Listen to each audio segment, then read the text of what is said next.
Greetings, everyone. This is Payman Lorenzo, your host, your friend for the Leader with Heart podcast. Today, I have another wonderful guest, my new good friend, Donna Fairhurst from beautiful Penticton, British Columbia, Canada. We had a conversation about a week or so ago, and it was a wonderful conversation. Such a lovely lady.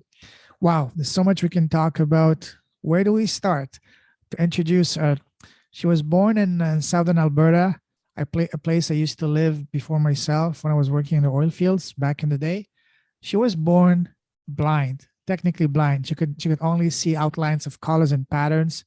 And then she was able over the years to overcome that. That's one thing we're gonna explore and unpack. But then she's done tremendously amazing things in the course of her life. Since she was born, she was having downloads, but mostly she's been having those downloads since she had her two near death experiences in her 30s. She's actually had quite a few of them. She's had 4 or 5 of those, and we're going to explore those as well. And then, of course, in the process, she's done a lot of good things. She was a swimming coach in the travel industry for 20 years. She lived in one of my favorite places in the world, one of the places I will go next, Indonesia, for 12 years. Phenomenal country. We're going to talk about that as well.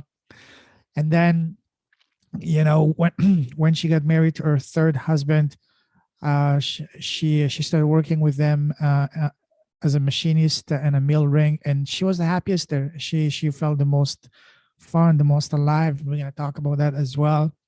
And then also now, she's a Reiki master. She's a sound healer. She's doing a lot of good things. She has a gift when it comes to helping people to bring calm and find their passion.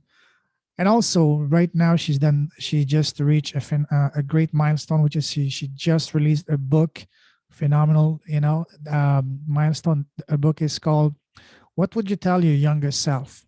Uh, Let me see, what was the title again? Women Like Me. What would I tell my younger self? This is a book she just released. It just went live just a few days ago. And one thing I love about this book is that she's going to be donating 100% of the proceeds from the Kindle version to go to the Breast Cancer Foundation, and her goal is to raise $1 million. That by itself is the ultimate leader with a heart. So I'm super happy, super proud, super honored to have this wonderful enlightened soul with us today. So Donna, welcome to the show, my friend. Thank you so much. It's a joy and a pleasure to be here. Oh, and very welcome. And one thing I forgot to mention, something very fun happening soon, is that she's on her way for a wonderful vacation in next week for 2 weeks in Mexico on the beach. So as I told her, I have a few tacos and drinks for me on the beach there. So that's gonna be fun. All right.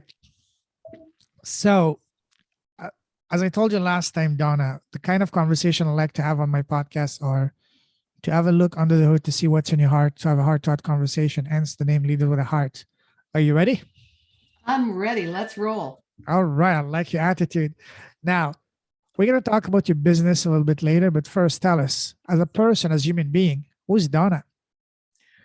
I am a woman, a mother, a wife, a grandmother, a friend, and most of all, I am a life coach. All of my journeys, my challenges, the good, the bad, and the ugly, and the totally beautiful, aligned throughout my life to bring me to the places, the people, and the situations where my gifts could shine, their gifts could shine, and we could work together to create a better world.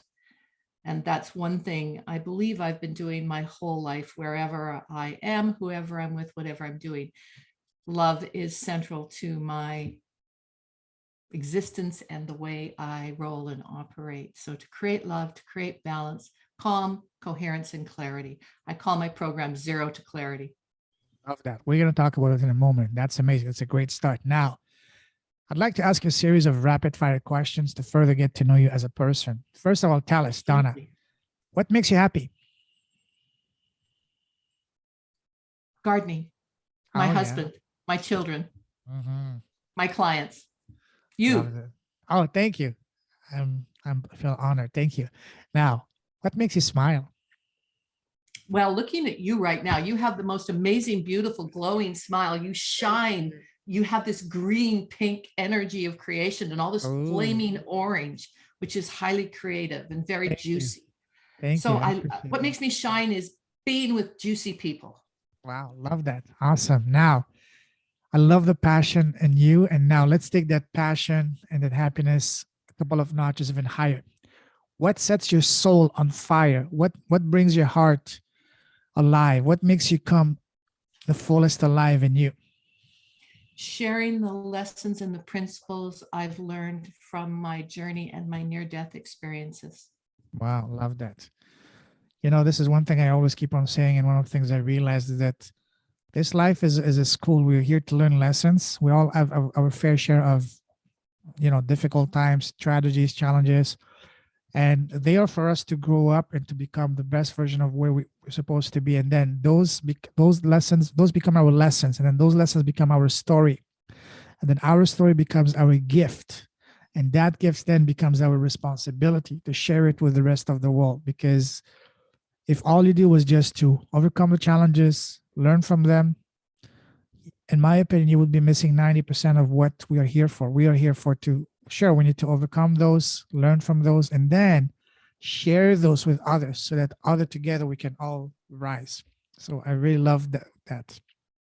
That's why we chose a human life, so that we could bring the soulness that we innately have when we're in the field of infinite unity to earth.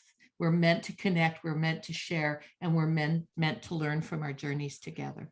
Absolutely. Now, on the other side of the spectrum, what makes you sad and angry?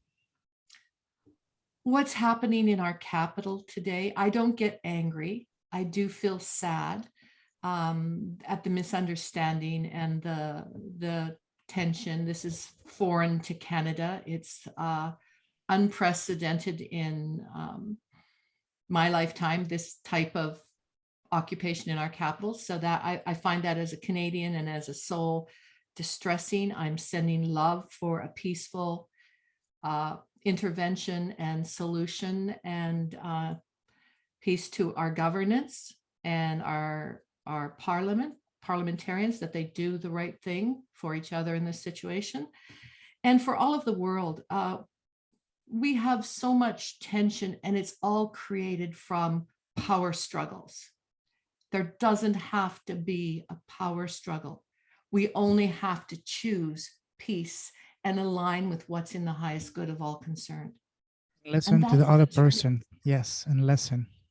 Yeah. Have an open conversation. Yes, that's what is currently lacking, and we need that. Yes, Yes. I love that. I agree totally with this. Now, what scares you? The power struggles that are going on the planet. As a soul, I'm not afraid at all. Spiritually, I'm totally in alignment, and I choose to give my energy to that. Scared is just sacred Yes, reversed. I You agree. it depends on where you spell That's it. very true. That's very true. Good point. Good eye. All You right. see how the letters, how you string a word together changes the power and energy of the word. So you Totally. can be scared and choose to be sacred. And when you choose to be sacred rather than scared, it changes the energy and the dynamics around you. Yes, absolutely. I'd much rather be sacred than scared. Wow. Love that. Now, Donna, what is your number one personal superpower? Empathy. Mm, love that. That is key. Beautiful. I really love the way this has started. Now, let's move forward. Let's talk about something that we both love, traveling. Oh What my God, yes. what was your very first trip that you took? To Chain Lakes, when I was a young toddler with polio, and my father would take me every day, tie me on his back, and swim with me so that my muscles would work. Oh wow, so sweet. That's amazing. But Wow. a large trip, the very first trip I took was to Hawaii. Beautiful place. Wow. Now, let me take you to a different type of trip down memory line. Go back to when you were a young girl growing up. When we were kids, people around us, family, parents, teachers, relatives, all ask us, so Donna, what do you want to become when you grow up? What was your answer back then as a young girl? I always knew I was going to be in service throughout Mm, my life. I wanted to be a teacher. I wanted to be a doctor, a nurse. mm. Mathematics was horrible for me, so those were out of the question because I just couldn't do algebra. Equations and stuff didn't work for me.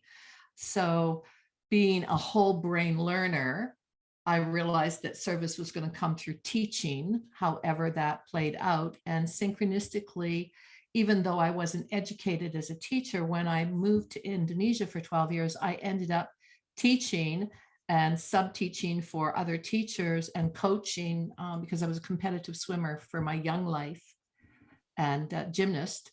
And so I ended up coaching overseas in those areas and then moved into theater and had many, many years of creating and working in community theater. We'll talk about that in a moment because that's fascinating. Now, I want you to stay for a couple of more minutes into when you were growing up as a young girl. What was your relationship with school? Did you love school or hate school? I loved school. I loved Hmm. it. I loved it. I'm a lifelong learner. I don't believe that we ever stop learning. There were subjects that I struggled with. Mathematics. I was great at science, horrible at mathematics. Go Wow, figure. My favorites were English and social studies, and I loved history. me My too. husband says I know more about world history than anybody he knows. Well, and we have that in common. I love history, I love geography, and numbers never made any sense to me. So Me too. I was like, okay, what does that mean? Okay. And I was just, and me being the dreamer, I would just drift away in my dreams and I just completely forget about the numbers. So, Interestingly, though, numbers now mean a great deal to me. I oh, see yes, power in yes, numbers like I see power in letters. totally. Now, yes. But growing up, it was a different story. Yeah. Now, what was your very first job? My very first job, I was delivering newspapers when I was 6 years old. Oh, wow. That's amazing. Now, I've worked since I was six. oh, wow. That's amazing. Beautiful. Now, let's move a little bit further up now. So you mentioned, let's talk about your path. You mentioned that, well, there's so many things we can talk. I mean, I don't know where to start, honestly. You mentioned that you were born. Let me backtrack. You mentioned that when you were born with almost technically blind. Tell us about that. I was legally blind. My parents didn't even Mhm. discover it until I was 12 years old. And that in itself is a journey. If I was close to you, I was, you were 2, 3 feet away, I could see you blurry, but I could see you, your face and everything. If I moved 4 feet away from you, you were just light and shadow and color to me. And I always saw auras. I always saw people's chakra colors. Wow. I knew from birth that when people's colors changed, their attitude changed. And because I was blind, I became what I call a whole brain learner. I used all of my senses to, my sense of smell was incredible. My sense of hearing is still incredible. My sense of touch, my sense of, I could feel the field around me. And then when I saw that, when people's center got red and dark, I knew that was anger. And when it got orange and bright, I knew that was creative and that we were going to have some Wow. fun making or doing something, or they were going to tell me a story, or it was, and I was just a baby and I grew up with this. But when I started school, that's when everything changed, because then I realized I could see things up close to me, but I couldn't see anything far away. So I had to position myself in a room. I would always choose the very first desk in the front, closest to the teacher and closest to the blackboard. And I would find creative ways to get up and move around a little bit so that I could see things better. And because I was really good at it, nobody really realized it. And I lived in a small town. So when that town merged with the city of Calgary, where we had moved to from the ranch, they brought in nurses and public doctors to give all the kids checkups, and we got our shots and our everything, and they checked our eyes, and they sent a note home to my mother, who was a nurse, and said, Donna's very, very, very nearsighted. Like, we think she needs to see an ophthalmologist right away. There's got to be something wrong. Mom said, oh, she's crazy. She reads, she writes. I was reading at 3. And so she said, there's nothing wrong with this child. She took me to the eye doctor, and the eye doctor said, oh my God, she's technically legally blind. She can't see the big E on the chart. And so that was a huge eye opener, literally, for all of us. And the first day I got glasses and walked out of the optometrist at the age of, I think, 11, I saw a world I didn't know existed, because I never saw distances. I only saw things close up, right? And even that could be pretty fuzzy if it was 4 feet away. So the world, when I walked out of that place and they put my glasses on, it was like shell shock. I remember walking to the curb with my mother and seeing the depth of the curb, and it felt like I was stepping into a canyon, you know, where before everything was sensory and I just trusted my body to lead me and keep me safe. Now I saw distance, I saw measurement, I saw buildings, I saw addresses, numbers. I saw people, you know, a block away walking towards me as people, not as just moving orbs of color. And it was shocking for me. Wow. So a lot of questions came flooding my mind right now, but the one I want to ask you, so when you were not even able to see distance. So when you were walking outside, going to school, crossing the street, how are you managing that? Because that could be potentially risky for you. It was extrasensory perception. Okay. My inner eye could see everything. Wow. And because I was born that way, I learned to trust it. So I navigated, I moved slowly. I never moved fast. I was a very easy walker, but I just trusted. And if my intuition said stop, I stopped, and I waited for, you know, I just had this inner compass that told me where to go. I had a lot of falls and scrapes, and my parents thought I was really clumsy because I did have accidents all the time. Sure. But it was just, you know, I So remember when we got our, how did you manage when you were playing with the kids your age or sports in school? Did you not even participate because you were not able to see, or? initially I was really shy, but by the time I was 7, I had kind of figured out that I could sense distance and feel distance. And I had a brother who was only, you know, 13 months younger than me, and he was fully sighted and a really rambunctious kid.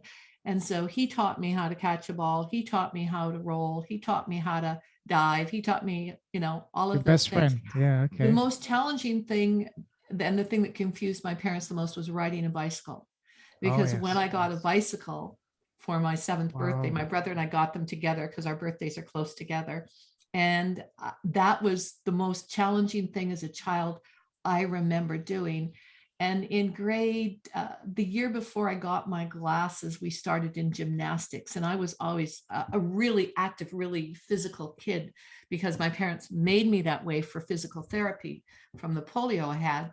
So when I started gymnastics, it was great when we were just rolling and tumbling on the floor and on the mats. But when we started with springboards and that, I remember the first time I had to hit a springboard and jump over, I forget what those boxes are called, box horse. Yeah. And my foot hit the top, and I just thought, land it. The words came, I didn't even know that kind of word existed. I just landed, and I put my feet, I stood up on the box like this. And the teacher started clapping, and she said, there, that's the way you're supposed to do it. And I had no idea what I was doing. Wow. And then when I was 12, I had some minor surgery, and they implanted the first kind of like hard contact lenses, and then I could see round vision, and my whole world changed. It exploded, and I just started doing everything. When you were able to see clearly now, did you still keep your inner eyes capacities to see the auras and energy of people around you, or that stopped the moment you were able to It see? stopped for a while because of the, you know, imagine if you were Anne Franks and you were locked in the cupboard, Yes. and then suddenly you came out, and it's a year later, and it's not the same season, and everything has changed, and the people Mhm. around you have changed, and your whole world is turned upside down. My whole world was turned upside down. And it was also extremely exciting, because now I saw all the fine details in things that I never saw before.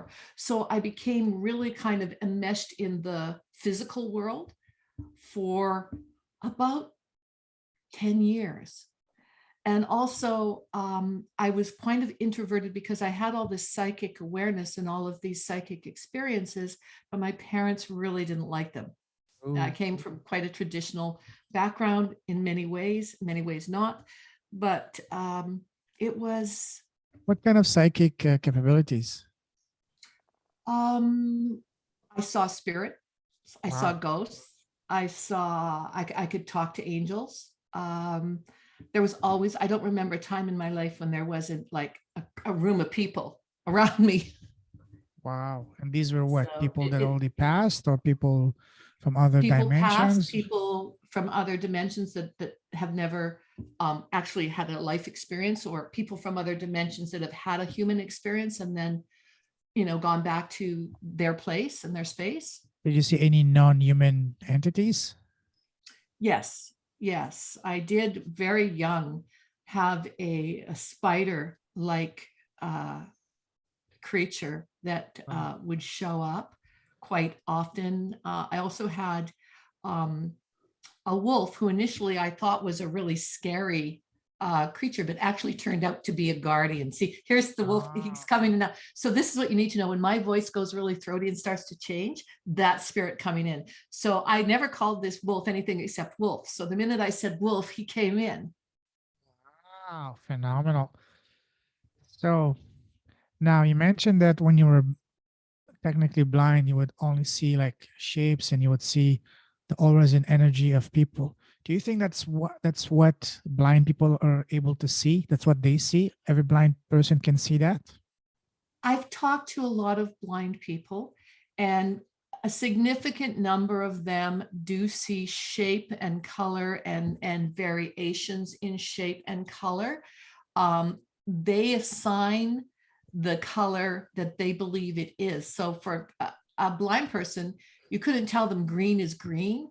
It would be whatever they assigned to it. And also, one of the things when you have limited sight or you're blind is you get this, all of your other senses overcompensate. Yes. So your sense of touch is so, you can feel things before you get them. You develop this kind of a radar that goes around you in your auric field, and it helps you to be super sensitive about anything that touches your field, is I guess the way I would explain it. Amazing. That's And phenomenal. I've had some people that say they only see white light, and some people say that they only see darkness, complete darkness, or what is darkness. And they said, I don't know what light or darkness is. So it's an individual experience. There are a lot of commonalities for the majority, but it's still very individual experience. Wow. So what you were able to see in those years, do you think is that what your spirit was showing you? Was it this is what you were seeing through your third eye? Um, Or there's maybe my different question, types of, my question maybe is, do you think that what you were seeing was you were able to see it with your third eye because your first two eyes were not functioning, and then the third eye was compensating in a way? yeah. That's a pretty good way of saying it. I would say that my third eye was my compass, Mhm. and also where guidance came in from spirit and guardians and the angelic realm. And my heart center was connected to my third eye. Like, it all works together. And when one of your chakras is not functioning, your whole guidance system is off. Yes, yes, yes. So keeping your energy clean, clear, and aligned is part of your purpose. So then you As your mentioned that energy you, is aligned, you align other people. yeah, then you mentioned that when you told your parents about what you were able to see, at what age did you start sharing those with them? Oh, early on, like my mother would say, even when I was 1 and 2, and especially when I had polio and I couldn't move around a lot, and I was, really battling to recover my health. My parents kept me very active and really developed the first physiotherapy for children with polio because it was a brand new thing. And for us, and I fortunately had parents that were very invested that I was going to walk and I was going to have a full life. And they created ingenious ways of keeping Beautiful. me mobile. But they would say, I would say I would be talking or communicating even as a young child, 1, 2 years old, with things that they couldn't see. And they think, oh, it's just baby playing with imaginary things. But I was actually talking to angels and spirit from as long as I can remember. There's never not been a connection to me. And when I would tell my parents that somebody that was dead was talking to me, they would say, oh, you're just having a bad dream. You're just having a nightmare. And, you know, they would trot me off to church and fill me up with hymns for a while. And they were very eclectic that way too, because we visited many, many different types of churches and many different types of religions as I grew up. My parents were way ahead of their time that way. Wonderful. Fascinating. Now, once you started recovering your sight, did those psychic abilities start to continue, or did they start to go away? They continued, but when I recovered my sight, due to my parents' like real aversion to my gifts, I call them, Absolutely. I shut it down for quite a long. I only brought it out in what I felt were case emergencies, you know, where I needed to help somebody move or change or do something, or I was guided to give a specific message to someone. And I knew that if I didn't, something would not be well for them. So Those qualities were, it was selective. so you were still able at on demand to open them and close them on demand. It was not something that once you suppress them, they disappear. No, they're always there. You're always Mm. surrounded. Every single human every soul having a human experience is surrounded by soul and spirit to guide them and guard them. It's the degree to which they acknowledge and communicate. Wow, phenomenal. And then you were still able to see, once you were able to see clearly with your eyes, still able to see the aura energy around people. Mm-hmm. And that continued throughout your life. Yes, everybody can, you know, everybody can be taught to see auras. We can all see auras. I see your aura right now. Wow, I would love to. That's fascinating. I could listen to you for hours and hours and hours. I would love to learn about that, because this is beyond fascinating. This is really awakening the real. You know, I'm reading a wonderful book right now. It was referred to me by a wonderful lady that did for me an Akashic reading. Mm-hmm. She's in New York, and she recommended a book called The Bringers of Dawn by Barbara Marciniak, Messages from the Teachings from the Pleiadians. Because when she did my reading, she said, well, your soul is from the Pleiades. You know, ever since I was a kid, I'd always had this fascination with the stars. Even here, even in the dead of winter, when it's really cold, I still go out at night, out on the balcony outside, and just, especially when it's clear, just, you know, staring at the stars. And sometimes I catch myself, you know, waving at them, say, hey, how's it going? And I'm sure the cars passing by outside say, what is the guy doing? Is he crazy or what? But, you know, I've always had this fascination with the stars. When I was a kid, I wanted to become an astronaut, pilot. I'm still incredibly fascinated by the stars today. Me too. I think that's a common analogy. Everybody that is starseed in some way wants to be an astronaut. That was one of the things that I wanted to be before we knew what astronauts were. I told my parents, like, I have flying dreams where I actually fly, and I know that I'm having an out-of-body experience. That's amazing. And I would love to learn those skills, like being able to see the aura, do out of body, you know, experiences. Wow, that's going to be the next chapter of my life. See, I told you, we will be doing a lot. You know, we haven't, you know, I just love this. But let's continue. Let's move on. So now, let's talk about your path. You talked a little bit about that, but let's dive deeper into that. How would you describe your path from the moment you left school to now? Would you say it was pretty much straightforward, smooth sailing once you got into one line, or was it like turns and twists, like a roller coaster? Our lives are rivers. And I Exactly. liken that is the closest analogy I can come to a human experience. We are a river of energy. And, there are many, many different kinds of rivers. And when rivers flow, they flow in different ways, depending on where they are in the journey of the river. The river is a living thing that is carving and creating and carrying and contains other life. And we flow, and sometimes we're flowing fast and we're a waterfall and we're free falling, and sometimes we're in the rocks and we're in the rapids and we're getting bashed around, and sometimes we're just this still, slow flowing, almost a pond, and sometimes we're a slough and it's mucky and it's muddy and it's full of grunge, and then the sun shines and we dry up and we become clear. And then the rain falls, and with all that dried up crackiness becomes river again. And we're always carving, we're always evolving, we're always changing. And when people say, I don't get that, and I say, did you ever see a waterfall you didn't love? Oh yeah. That's what we are. We are Wow. Beautiful. falling, flowing, freeing energy like water and air. That's We a very happen to be in beautiful a way. class called a body, but essentially we're a free flowing river soul. That's beautiful. That's one of the most beautiful ways that to put it, and I've heard. Wow, lovely. Now,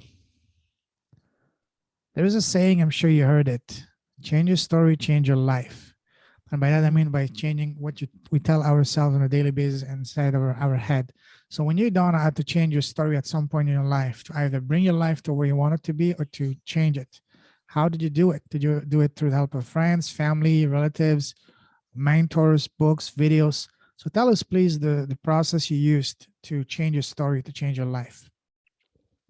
Every change starts with a challenge. Mhm. Every challenge involves making a choice. Every choice involves taking an action, one step Mhm. that is going to empower the choice that you've made. When you take that one step towards it, the universe invariably brings it to you. You don't have to work very hard at it, although you should. Give as much power and energy to it. But any choice you make, I've survived death, I've survived polio, I've survived blindness, divorce, bankruptcy, lost literally thousands of friends in the tsunami. Oh And, yes. we talked about that. We talked earlier. There is no challenge. There are so many times I've been on my knees. There was once I sat on the stairs as my home was flooding for the third time. And I was going through my second divorce, and I felt betrayed and challenged on every level. And I had an 800-gallon water tank that had been upended and then emptied out on top of all of this other water that was coming through the walls. And I remember sitting on the stairs, and there was a rope swirling around off of the lid of the tank. And I sat there and I thought, I just have to, and there was a loop on it. And I thought, I just have to, and it was swirling near me. I could have stuck my foot in it. And everything was going so fast. I thought, if I just grabbed that and put it over my neck, it would all be over. And when I said that, an angel literally appeared in front of me and said, move, call a friend. There was another time when I was so done with life. I just wanted to go back to heaven, back to God. I didn't want to be there.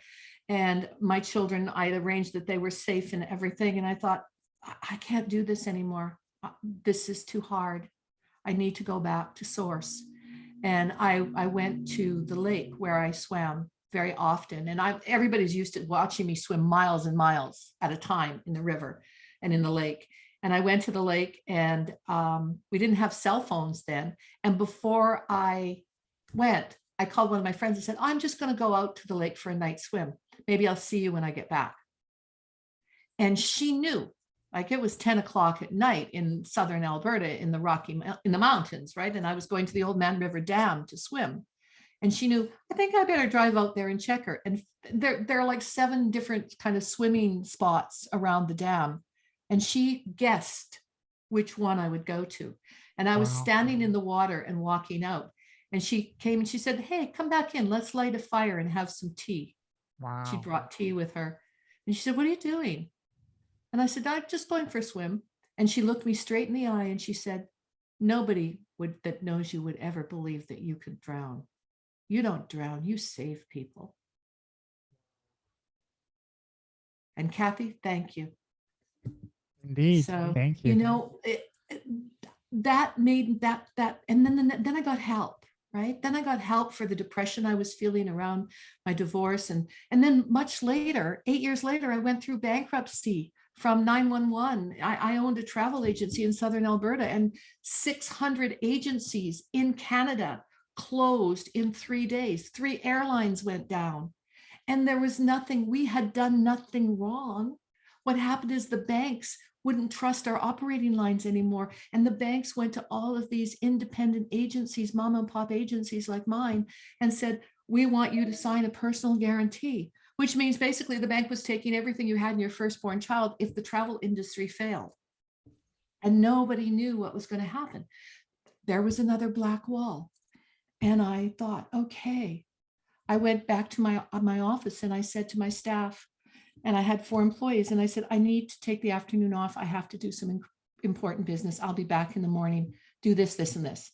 And I went home, and the first thing I did was open a bottle of wine and have a very big glass of wine. And then I phoned an advisor of the travel consortium that I belong to as an independent. And I said, Les, I'm thinking of closing the agency. And he said, Donna, you're the 28th call I've had this morning. Wow. And he said, is the bank calling your line of credit? And I said, they're not calling it. They want a personal guarantee. He said, don't do it. He said, you're strong, you're smart. And he said, guess what? He said, you can go get a job as an executive in any travel company in the world that you want, and they'll be happy to have you. So do what you need to do. That was on Monday. By Friday, I had got all of my staff transferred to other jobs. I had moved all my clients to other bigger agencies that were going to survive because they were consortiums. And I took my few special clients home with me to work from my kitchen table until their travel was finished. And then I got a job a week later in a travel company that I'd probably be the VP of still today. It was a choice: give in, give up, or get going. Absolutely. And if you get going and you take one action that says, I can do this, whatever this is, it only takes one step to bring you a little more juice. Absolutely. Wow. You know, those at the time were really challenging times, but those now have become beautiful gifts for you to share those. You know, you mentioned, that moment sitting in your house being flooded. And then you mentioned the other time when, you wanted to swim at night and maybe who knows what next.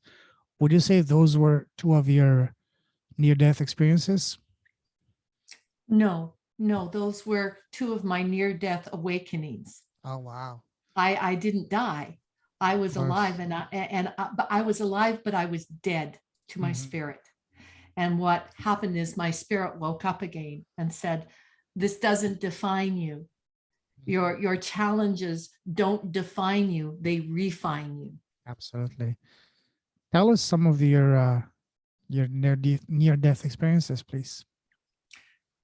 The first one I don't remember. I was a year old and I died during having from a fever of high polio. I contracted polio in the epidemic of 1952 that swept across southern Saskatchewan and Alberta and into the interior of BC.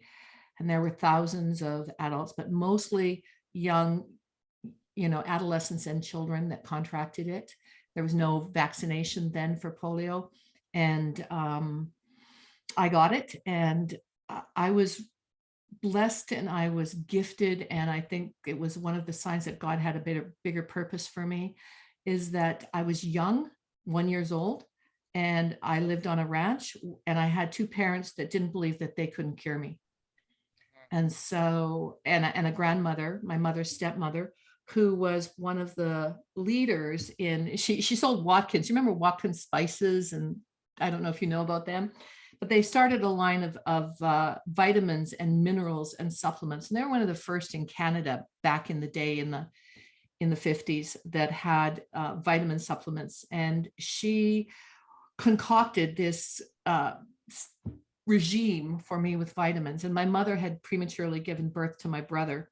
And so here my poor mom was this young 22-year-old woman with a child, 1-year-old with polio and a premature baby boy that required all of her attention. And she was the only woman on a ranch with 40 men.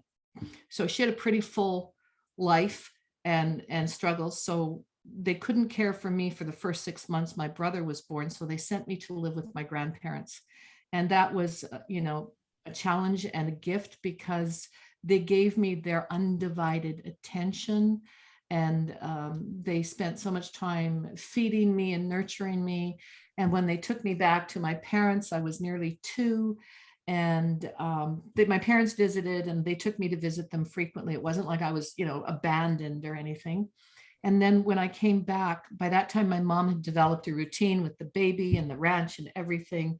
And they decided that they did it organically. They created a physiotherapy that involved me. My mom would sit me on a milk pail, tie my feet to a treadle sewing machine and sew. Then she'd put a pillow over the tail, put my arms on the machine and sew, and the treadle would make my arms and legs go round.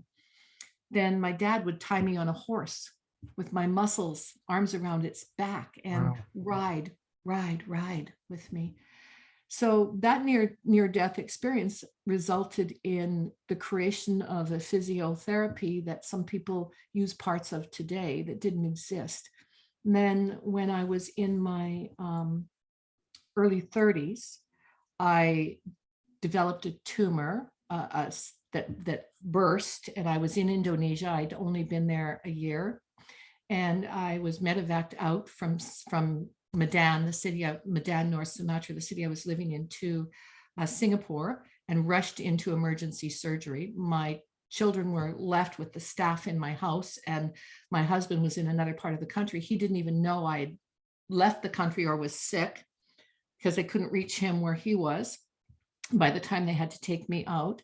So I had this surgery. I died from the anesthetic on the table. I don't handle anesthetic well. Every time I've died, it's been from a general anesthetic. So I no longer have them. If I have to have anything with surgery now, they do a spinal because I refuse to have an anesthetic anymore. So I passed away, and I only remember from that experience coming from my first experience as a child. I remember angels around me, like these beautiful, and I wouldn't say wings, but lights that would look like wings. I think the reason people see or feel angels have wings is they have these lights that come around their shoulders that look like wings. And that's how they've been described by humanity. My second experience, I learned that we are light and we are love. And all there is love. And the path to love is forgiveness. And I now teach that as radical forgiveness. Wow. My third near-death experience was 5 years later. I had cancerous cells return, and they decided to do a full hysterectomy. So I had a full hysterectomy. And in that, again, from the anesthetic, I died. This time I was gone a long time. I was technically legally dead 8 minutes. Wow. But in that 8 minutes, it was like 8 years. I went to the other side. I was immediately, one of the things that I knew that I was gone and out of my body is I saw myself above the operating theater where I was floating. It was very traditional. Both those experiences from surgery were very traditional. I kind of rose up out of my body. I was there above it. And I'm thinking, oh, this isn't good. And then I realized in the third one, I realized that I understood the surgeons were speaking in the rush of the emergency. They'd broken speaking English, and some of them were speaking Chinese, and I understood them. And I thought, I don't speak Chinese. How is it that I can understand what's been happening? Pardon? That was in Singapore? Yes. Wow. And I remember this one nurse practitioner who I knew very well was holding my hand, and her name was Lily. And she was holding my hand and she was saying, stay with me, Donna. Don't go, stay with me. But she was saying it in Chinese and I understood it. And then I Wow. was in the light. There was no kind of like tunnel experience for me. I was just in this field of bright, amazing white light. And then the light got darker, but it wasn't dark. It wasn't like black or anything. It was just a darker golden light instead of white light. And then I saw this blue-green color coming towards me, which I immediately recognized as my father. Wow. And then he kind of like, I saw my father then, but it's interesting. I saw them as their colors. I recognized them as their colors. And then from their colors, I knew who they were in relationship to me as a human being. It didn't And then when I looked at materialize. me, I saw all of my colors, Mm. which was interesting because even though I saw colors in everybody else, I never really took a good look at all of my colors. What colors So are one of you? my lessons was to see my colors for the first time. What colors are you? I'm really, really green and blue and purple. I know there's meaning for colors. So what are the meanings of those colors? Green, purple, and blue. I'm a communicator Mm-hmm. and I'm a heartfelt communicator. I'm full of love. I'm born to be a teacher and a healer. And I'm very, very attached to God and spirit. Wow. Beautiful. Wow. I mean, you could write an entire book just on your near death experiences. You can write a book on your childhood growing up, what it was you not being able to see, but see at a much deeper level things that those that we feel that we're blessed because we can see. I've absolutely no idea what's actually going on. It's so much more beautiful world outside beyond our realm that we can't even imagine or fathom. You can write, you have so, there's a saying, yeah, we all have a book in us, but you, Donna, honestly, it's been like 45 minutes, an hour now that we talk. I think you have quite a collection of books in you. And you know I what? You're think only I do getting too. started. You're only getting started. Well, I just started working with a wonderful book coach who's actually helping me to Mhm. separate because I have so much to share and so many Absolutely. Wow. life-changing stories. So now, wow.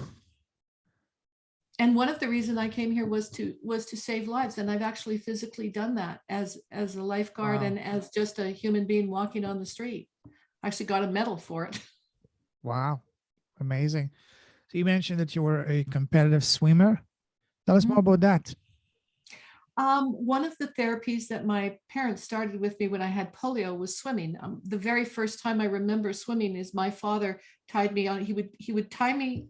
It's hard to explain. He would put me on his back and my mom would strap my arms around his arms. And then he would put a big shirt on and button me in so I couldn't float off. And then he would tie the shirt at the bottom around his waist, under my knees, right? So I still had to kick my knees. It was under my bum. The shirt was kind of tied under my bum. And then he would take me to Chain Lakes, which was near the ranch where we lived in, and he would swim miles in the lake. And when he was moving and his arms were moving and his legs were moving, mine were moving because they were tied to him. And so that was a physiotherapy. Then when I was getting stronger, they would put me in the trough. We had this big 40-foot horse trough. And to this day, it drives my husband crazy. I have a really hot shower and then I turn it on completely cold. And I just kind of like dance in the cold water because that's what I grew up with, right? Is exercising in cold water. And so that really, kick-started my heart, got me moving. And that ability to withstand cold water allowed me to dive into a frozen lake, swim out, and save 2 people from drowning in a Wow. frozen Alberta lake, partially Wow. frozen lake. So anybody else would have probably died of hypothermia before they ever got to the people and got the people out. But Sure. that cold water training that I maintained all my life and still do to this day allowed me to do that. And because I developed these big extra heavy duty lungs from all of that swimming, allows me to be what the doctors tell me is an underbreather. Like I only when we're talking, I'm probably only using about 50% or less of the capacity of my lungs. Amazing. Wow. So that breathing has been a challenge, but it's also been a gift. Absolutely. Everything is a gift. Even if at first sight it might look like, an handicap, but it's not. It's a gift because that handicap is going to be compensated in other ways by other skills that are going to be much more, powerful and beneficial as well. The happiest man I ever met was a semi-homeless man who had Wow. lost his legs and one arm and operated on a sled in the downtown district of Calgary, Alberta, when I was working in banking. And Wow. he would sit on the corner and sell cigarettes and magazines. And that's how he made his living.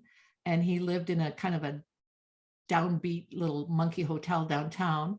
But everybody, that man his name was Joe, and he was the happiest, most joyful, most giving man. And I don't know anybody that ever had any interaction with that man that didn't walk away happier than they were, even if they were super happy. And I said to him, Wow. Joe, how do you stay so happy? And he said, it's a choice. Yes, indeed. And everything we do is a choice. Because he looked at what he had, not what he was lacking. He still had his life, his energy, his smile, his mind, and he had his fuel, his drive. And even though he didn't have his legs or whatever, his house or anything else, material things, still he focused on what he had as opposed to what he was lacking, and that's That's powerful. right. Mm, So the lesson I learned and I teach from that now is purpose. And, purpose is not your job. Purpose is not your family. Purpose is not your home or mhm. your possessions. To be purpose is to be on purpose, with purpose, wherever you are, whoever you're with, whatever you're doing. That is your purpose. Absolutely. Wow. So beautiful. Now tell us, how did you end up in Indonesia of all places? My second husband was a power engineer, and Oh he yeah. was hired by Mobil Oil Yes. Indonesia to go there. And I went there as a young mom with a baby and a toddler. And when I got bored, I went and worked with a group of people to build a school, our first international school in Madan, Sumatra. We had a small one in the house, and Wow. we decided to build a school, and that was wonderful. I worked with a bunch of people to build the school, worked on the school board, and then became a teacher in the school, and then moved subsequently further to another province in the state of Sumatra, and also taught there. So yeah. Amazing. How was living in Indonesia back then? Oh gosh, it was so exciting, and it was so challenging, and So it was sorry. so. Let me interrupt you first. Hold that thought for a moment. Go back to before going to Indonesia. Were you excited at the thought when your husband told you, "Hey, we're going to Indonesia"? What was your initial reaction? No, I don't want to go. Or was it like, "Oh I yes, let's talked him go"? into it. Oh wow. Okay. I talked him into it. He had some friends. He worked for Shell Okay. Oil at that time. And we lived in Pincher Creek where our children were born when we moved there after he finished school. And I was working in banking then in the town. And he had friends that went over and they said, hey, there's an opening here and we really like you to apply. And he was doing very well with Shell in his engineering job there. And he was very happy there. And we had a beautiful home and two beautiful young children. In fact, he got the operation for the job, the final job offer the day our daughter was born. Wow. I was quite overdue with her. So I'd written out all the birth announcements, and I just didn't, and I chose a generic white because I didn't know if it was going to be a boy or a girl because we didn't know back in those days. And I had them all addressed and everything. All I had to do was write in the name and it's a girl and blah, blah, blah. So after she was born, I was busy writing these things out, and he came to the hospital and I said, oh, would you go and get me this and bring it to the hospital? And here's the birth announcements to drop in the mail. And so he dropped them in the mail. I mean, think about this. We had just built our first home. We had moved out of a trailer into our first home. We had these two beautiful children, beautiful jobs. And I was on maternity leave with my second child. She was just born. And, we were kind of like in the perfect little yuppie puppy bubble in this beautiful little town in southern Alberta, surrounded by the mountains and beautiful lakes. And it was a perfect life. And he came back and he said, "Oh, this just came at the wrong time. Life is good." And I said, "What?" And he said, "I've been offered the job in Indonesia." And I said, "Are you crazy? Of course you're going to take it." He goes, "What?" I said, "It's Indonesia. It's on the other side of the world. How else would we ever get there?" Yes, And he indeed. said, Wow. you just had a baby. You can't go." I said, "Well, it's going to take months for them to get it all organized. She'll be old enough to travel by then." And in fact, she was. And it did take a year for us to go. And in that time, my father passed away. And that was a blessing, because I didn't have to go and come back or leave him sick and knowing he would pass with me gone. And he Yes. came to support us when we moved after he'd passed away. So it was so many, it was all I can remember that as being the most exciting time of my life Wow. and then again, when I was 54, I had an exciting time like that. All right. So in Indonesia, what was the one thing what was your first reaction upon landing in Jakarta? I didn't land in Jakarta. I landed in Oh, Madan. okay, And I directly. thought I would Okay. be landing, and I had transited via Honolulu, where we ended up staying for 5 days Okay. because our daughter was sick. And then we went to Hong Kong, and then we went to Singapore, or we went to Tokyo. We had a real milk run. It was Honolulu, Tokyo, Hong Kong, Singapore, Madan. So I'd been in these fabulous, beautiful international airports. We'd had this wonderful time in Hawaii. And then we come over this kind of like big flat jungle space that's been carved out. And I can see the city and the Grand Mosque in the city of Madan, which is quite beautiful. But they're circling around, and there's this great tower coming out of the ground, like a plinth up in the air. And I'm thinking, that's a very strange thing to have on the edge of an airport, like a plane could actually hit that. And then when I got closer, I could see that there was a plane coming out of it. And I said to somebody on the plane, "What is that?" And they said, "Oh, that was where there was a big crash and they couldn't decide all the bodies. So they just buried them there and put the parts and put up the plinth." And if you've ever been to Jakarta, you know that they have these statues of all of the accidents. Like they have like at intersections where there's been a mangled car, they've made like a thing out of it. And I thought, well, that was really strange and kind of Okay. creepy. Interesting. Then we got through customs, which was a nightmare because this wasn't an airport. It was a shed in the stinking hot heat.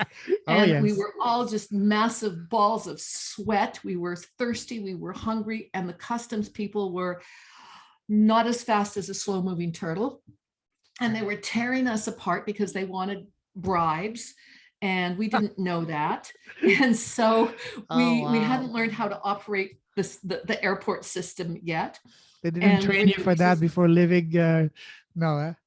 Fortunately, I had a good friend who worked in the consular area there, and so she and some friends had come to meet us. So they had a car for us, and we got out of the airport, and they had just in that period of time, we're talking 1980, they had just put the first 2 traffic lights on the main street in Madan, and people were not paying any attention to them. So we came out of the airport, and there was, becas, which are little motorized Yeah. 2 wheels, and there were bicycle ones and motorcycle ones, and cars were blaring and horns were blaring, and people were riding bicycles, and people were, had things on their backs. And I had never seen anything like it. It was like, being dropped from the prairies into India, into the center of Bombay. That's the way I felt. And we were going along, and she said, "Okay, prepare yourself and don't be worried about the guns," just as we turned the corner. And there was this line of soldiers, and they had automatic weapons, and they were pointing at us. And I had 2 little babies in the car. Wow. I'm going, What a reception, "Oh my eh? God, what is happening?" She said, "Oh, don't worry. They're just teaching people to stop at the red lights." And I said, "What?" Really? Yes. So the light would turn red, and the soldiers would walk out, stop the traffic, and point the gun.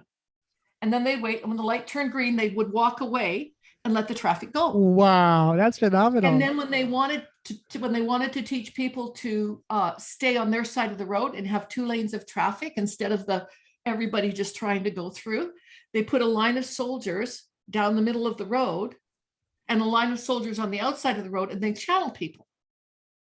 And it took about 2 years, but pretty soon traffic was like as normal as it ever got. That was my introduction. Quite a reception, quite an introduction. Wow, that is probably one of the most wildest story ever. Having soldiers with automatic rifles, whatever, just standing and pointing at people to stop. Yeah. Wow. And they had red lights. They had jackets that had like a red light and a green light on their bodies. It was not like a plot. Oh, it was, the lights were there, but it was like reinforcement, like visual reinforcement. Did you take any pictures or any videos of those? Those would be glorious. I was in such shock and so hungry and so hot and so tired. All I did was try to keep my mouth closed, right? Because it was like, and really? I'd say, hey, let's go back. Let's go back home, you know? Wow. So during so you said once you got there for 2 years, every day, everywhere around you on any intersection, you had those soldiers with guns pointing at people to stop at only where the lights were, where they were installing traffic lights that worked, because half the times they didn't work. So they were modernizing the traffic system. And there was already this centuries old, remember Madan was ran by many different countries. It was Portuguese, it was Dutch, it was British, it was French. There was a Japanese occupation during the war.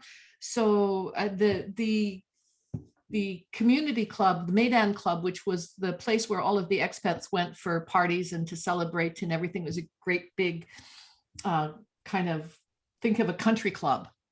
And that's where all of the social events would happen. That was a building that was built by prisoner of war labor. Wow. And occupied by the Japanese as a headquarters during the Second World War. When I moved to Aceh, the hills were riddled with tunnels that were dug both by the Japanese and by the Achenese resistance for the war. So it was a very, very interesting, and it was so multicultural. There wasn't a culture that wasn't represented there. When my children started school, there were 17 nationalities. Wow. In and around the school that they went to. So it was a very multinational, multilingual hodgepodge of different societies. So it was wildly exciting, incredibly confusing for a good period of time. And then it just became life. And I remember a friend who's since passed away saying to me, Pat Johnson, and I was it was about year 2.5, and I was feeling very frustrated about something very Indonesian. And he said, Donna, he said, you're going to be one of the ones that makes it. And I said, what do you mean? He said, I can tell by looking at a person. He said, if you're not going to make it, you're gone by year 3. If you come back after the 3rd year, it's home, and it's going to be hard for you to leave. And it was, that's why we stayed 12 years. We just couldn't go away. You stayed the entire time in that city of Madan, or did you?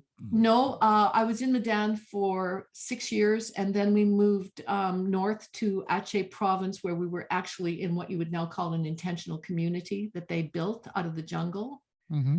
And it was kind of surreal, because in Madan, we all lived in what you would call historic homes. They were built by the Dutch in the 17th and 18th century, and the Portuguese. So they were like living in any kind of old historic home. Colonial places, yeah. Okay, nice. Yeah, 24-foot ceilings, and big like in a movie doors. set, beautiful. Wow. Yeah, it was actually gorgeous. I had the ceilings lowered to 14 feet and 20 feet in my house, because it was just made it warmer. Yes, it is pretty hot there. Absolutely. Wow.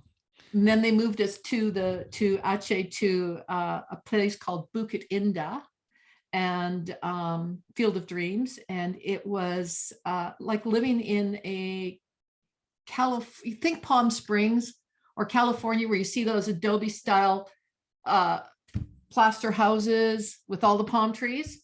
They'd carved out this community. They put a road around it for us to run on, a road through it for us to drive out of it. It was like living in any suburb in Arizona or California, except you were in the middle of the Achinese jungle in the heart of Aceh. And then the big tankers came in, the LNG tankers came into the port there. You know, that period of your life, again, I keep saying it, that would be a beautiful, phenomenal, captivating book. 12 years in Indonesia. What a story. Wow.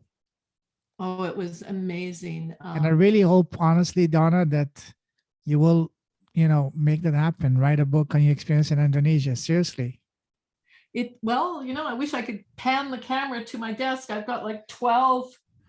I've got about 12 books started. And when I was working with my coach, I said, which one of these is the book? So 12 books, each on a specific subject topic. So it's going to be, each of them are going to be like a chapter on a massive book. I don't know. That's why I got a coach, because I need to Yes figure it out. I think what it's going to be is a teaching book that is interspersed with experiences that are examples of living and learning, well, learning and then living from the teachings. Wow. And the living and learning came from the journey. So I actually, where did I put it? I'll show you this. I had to have a working title.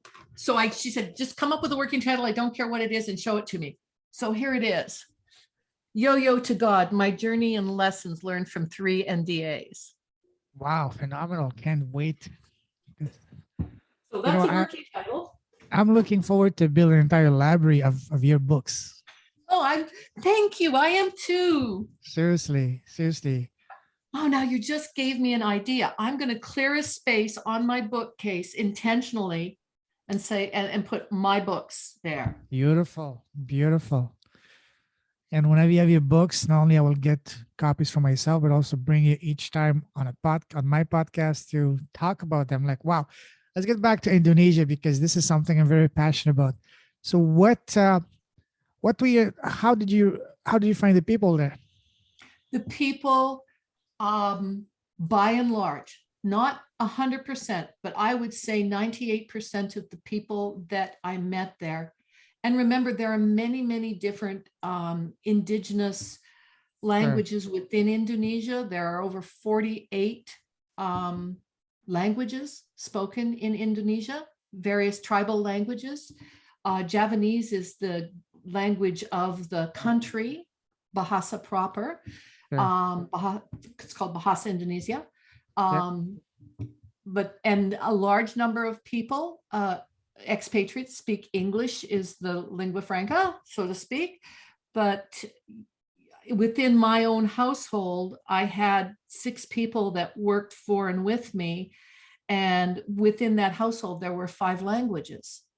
So my daughter spoke 4 dialects of, she spoke Javanese, she spoke Achinese, she spoke kind of a broken French, a broken Japanese, and a broken Filipino, and a smattering of German, because those were the people that, friends and people that worked around us.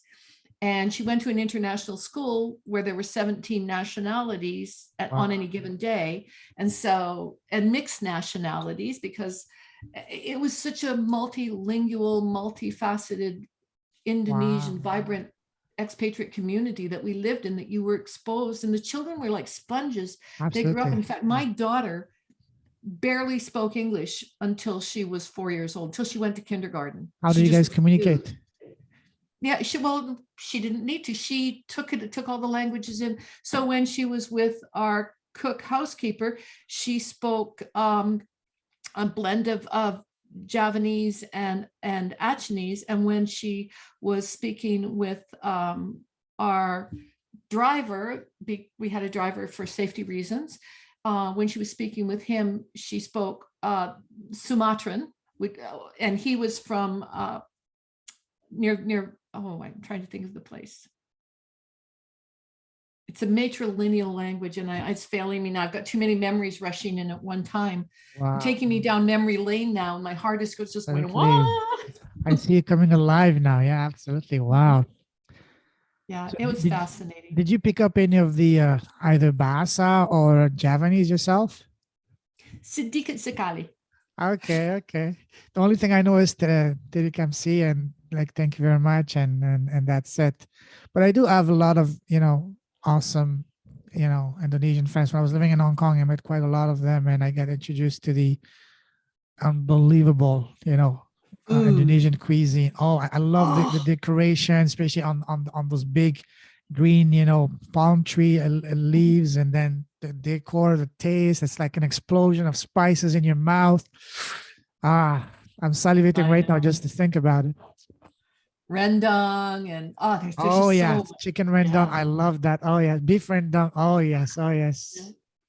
So Wow. that's where I can say that I was the most challenged with culinary arts because we attended a lot of functions, Indonesian weddings and funerals and circumcisions and all kinds of party events that we attended with friends and coworkers. And I was challenged with, I was offered monkey brains, Ooh, dog, bat, snake.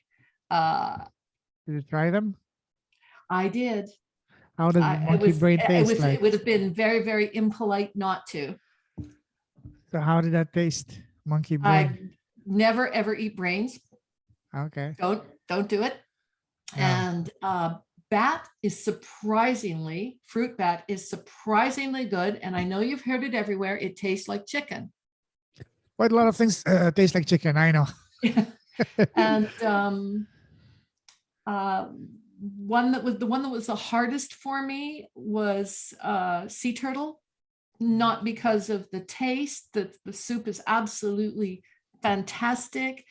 Uh, it was just the idea of how decimated the species is and how, hard it is for them to survive from birth to get into the sea to get only caught and end up in a soup. That was very hard for me. And I felt the same about, shark fin soup or shark. Yeah. They had a kind of a shredded shark fin thing that they do to eyeballs, fish eyeballs. That was really hard for me. Yeah. I know. Yeah. I felt the same when I was living in China and to some extent in Hong Kong. Some of the foods I wouldn't. I was offered some really crazy things, so I don't want to mention them, but yeah, no, I couldn't.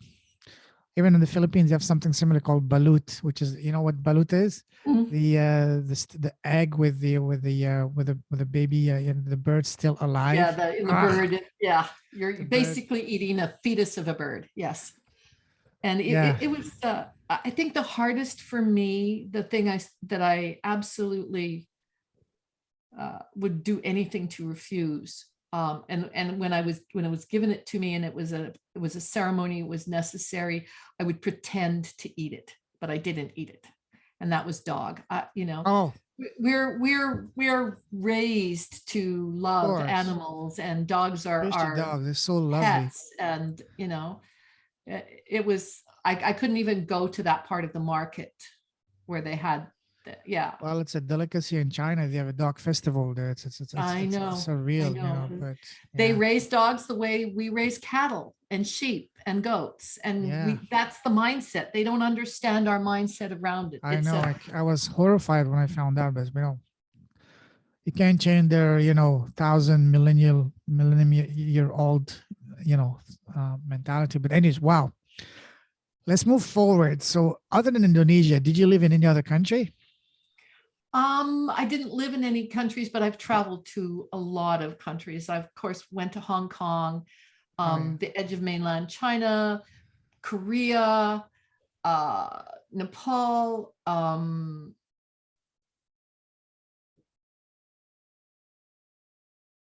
Japan, Oh yeah. Korea, I think I mentioned. A lot Thailand. around Asia, a lot of the islands, Australia. Oh yeah. I didn't Taiwan. make it to New Zealand yet. I've sent when I was in my travel industry, I was I'm obsessed with the South Pacific Islands. I know I had many lifetimes there, especially in the Hawaiian Islands. Go And to Tahiti. I haven't been to Tahiti, no. The That's Tahiti and the something. Cook Islands and Fiji are still on my bucket list. I've sent thousands of people to them. I have yet to go myself. Well, you know what to do once the world reopens. Absolutely. Wow. Wow, wow, wow. There's so much more we can talk. Okay. Let's wrap things up. Let's wrap things up here. Tell us now a little bit about your business currently. What is the impact you're having in the world right now? Well, I'm a life and soul coach, primarily for women, but a few brave men as well. And I help women to pivot powerfully through any kind of transition or challenge that they're facing in their life, where they're feeling a little bit lost or they need direction. And I really help them to connect to spiritual principles Mhm. that will enable them to make really life-serving choices and then take life-serving action around their choices. Wow, that's amazing. That's amazing.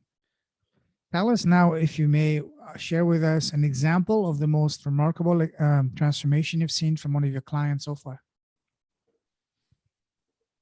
Ah, one of my clients who would not mind me speaking about her journey is a lawyer and a professor and a teacher. And she has lived and worked all over the world, primarily with indigenous cultures. And she works at the UN level, and she has gone through a lot of tragedy in losing her husband. And working through that, she has moved into this powerful place of being able to connect cultures and teach from a place of open-heartedness.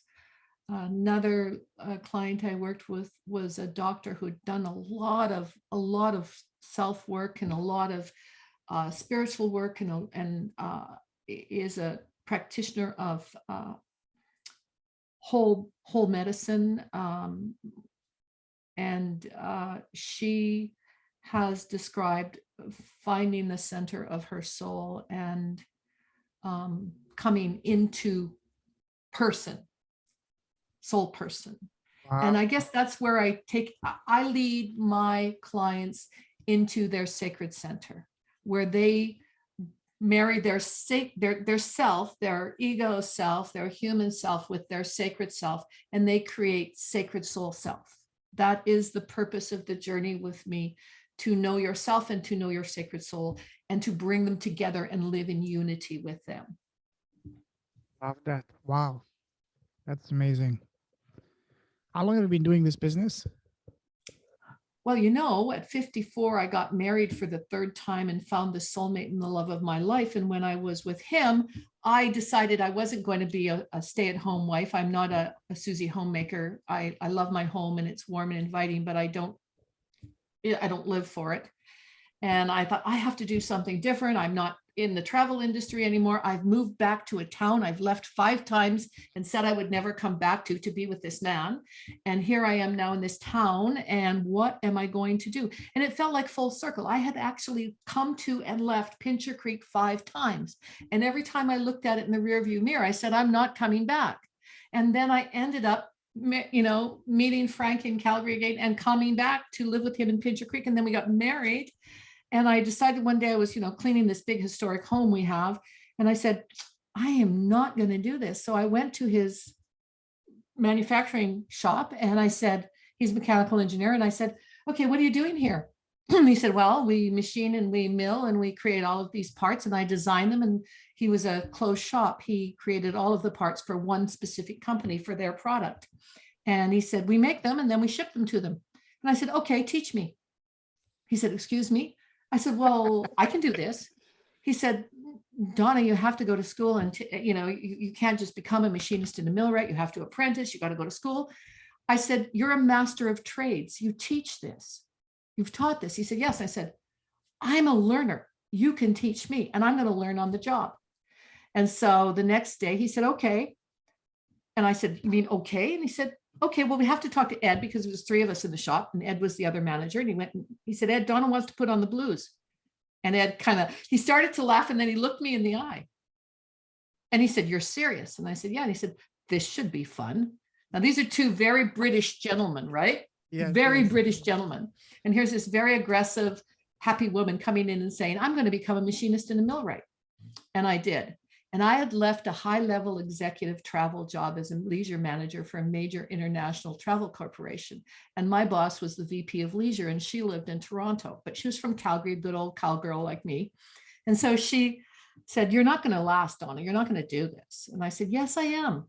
So fast forward 2 years later, my husband took a picture of me in the blue coveralls with the welding mat and on all the machines doing everything. And he put it to the music of Flashdance. And we sent it to my friend who was the vice president of Navigant International. And she said, I think I'm going to actually use this as a teaching video, because if you can go in at 54, well, I was 56 when I did that, and become a machinist in a millwright, then anybody can do anything. Absolutely. And Wow. I said, exactly right. And then after that, when I retired from that, because we left and my husband sold his company and he became an executive for another company, and I was now a housewife again, and I started writing. And then I'm going to write my book. That's what I'm going to do. And people kept finding me and getting me to coach them. And then one day my husband said to me, why don't you do what you were born to do? Everything else that you've done in your life has been wonderful and beautiful, and you've made a change and you've changed life, but you were born to be a teacher, and you're a psychic, and you're an empath, and you're gifted, and you hide all of these things. You're afraid to come out of the closet with them because of your generation. And that's true. I'd been in the closet most of my life and only taken small little journeys out with my awareness to help people when they needed it. But I never hung a sign up and said, this is what I do. And so I did. At 64, 10 years after I became a machinist in a millwright, I became a life and soul coach. And at 70, I'm alive with it. I've never been more alive than I am now. And I told you, you look not a day older than 45. You have so much in you. So much in you that you can seriously, you're only getting started on it, whether you like it or not. You're only getting started. Seriously. Well, it's a good thing I like it. I know. And you have, as I said, you might invest in a second shelf because you have so many books, it's gonna fill up in no time. You will be cranking one book every 4 months, 5 months, Oh gosh, I hope so. Yeah, so I'm looking forward to that. Listen, absolute honor, pleasure talking to you. I love your energy, your passion, your stories.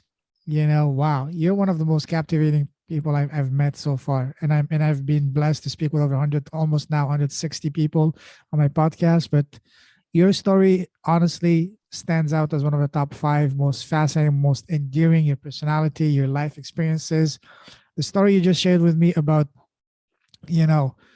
being greeted in Indonesia by soldiers pointing their automatic machine guns at you. Just that was probably one of the wildest stories, and I loved everything. The first start, when you say that when you're starting in life with no vision, but you're able to see with your third eye and all that. I mean, wow! I think you deserve not just books, but your life story should be put into a movie. Honestly. I said that one time. I set this outrageous goal, and I said, sometime I'm going to write a book, and it's going to be so great that my heart is going to become a movie, and my hardest decision is going to be choosing which beautiful actress is going to play me at each stage of my life. There you go. Just put the intention out there, and who knows? You might be able to connect with someone that knows someone that can open that door for you in the movie industry. Well, I did have a life in theater as well. Oh my God. Tell us about that. It was really interesting. That's probably another podcast. Do you have time for this? Absolutely great idea. Let's wrap this one up, because we definitely we'll have to do a part 2 in the next couple of weeks or so. So now let me now. Okay. So we're going to wrap this up right now. Tell me, if someone wants to connect with you, what's the best way to do so? www.donnafairhurst.com. DONNAFAIRHURST. DonnaFairhurst.com. Lovely. I will put that in the show. Listen, absolute honor. Super blessed to have connected with you. Love your story. Love your passion. Wow. I feel honestly honored and blessed to be connected with you. You're amazing. I mean, your story is seriously, I cannot wait. Let me know when you know, you write your books. You will be always welcome on my podcast to share your story, you talk about your books, whenever you want, just even to, hey, let's just talk about something. My podcast, my door is always open for you, my friend. Anytime. Let's make a regular date. Absolutely. I would be absolutely fabulous. So, listen, I salute you. You're a true, wonderful leader with a heart. You're one of the most amazing people I've met. And then God knows I've met some incredible people in my life around the world and on my podcast. And this is not me trying to be nice or polite. I really mean it. This is not a compliment. This is an observation. And I mean it. Oh, thank you and So, bless you. That's have music a, to my ears. But thank you. you too, my Thank you. friend, are a As we special say, man. thank you. As we say here, have a fantabulous weekend ahead of you. Make the most of it. Enjoy the spring coming. I'm excited here, even though we had, we had a very snowy winter, very cold. And then this past week was getting warm. Snow was starting to melt. And then since last night, another major snowstorm, back to -20 today. I had to do Oh, another, I would say, a light shoveling session this morning compared to what we had for the past month and a half. So, but still, it's white everywhere. At least it's blue now. So I bet I can feel the spring around the corner. And with spring, everything that comes with it, all the rebirth, the trees, the birds, and all that. But also, I'm very positive because the tide is turning. We're seeing freedom around the world, taking shape, and people are, the world is going to be in a beautiful place in a few months. So that's really, I'm super excited, super motivated. And I would say the beautiful icing on the cake is connecting with someone as wonderful as you, or maybe you're the cake. The icing is what's happening around, but you're the cake. And either way, it's amazing. the icing is the energy around us, my friend. Absolutely. Absolutely. Listen, I can talk to you for hours, but let's wrap this up. I have another call in a few minutes, but we'll definitely, you have my Calendly. Please book a time for next week or the week after, and I'll be absolute honored to do a part 2 and talk about everything that we haven't even covered yet. Absolutely. Take care, my friend. I love you. Thank you. Same here. Take care. Bye-bye. Bye-bye.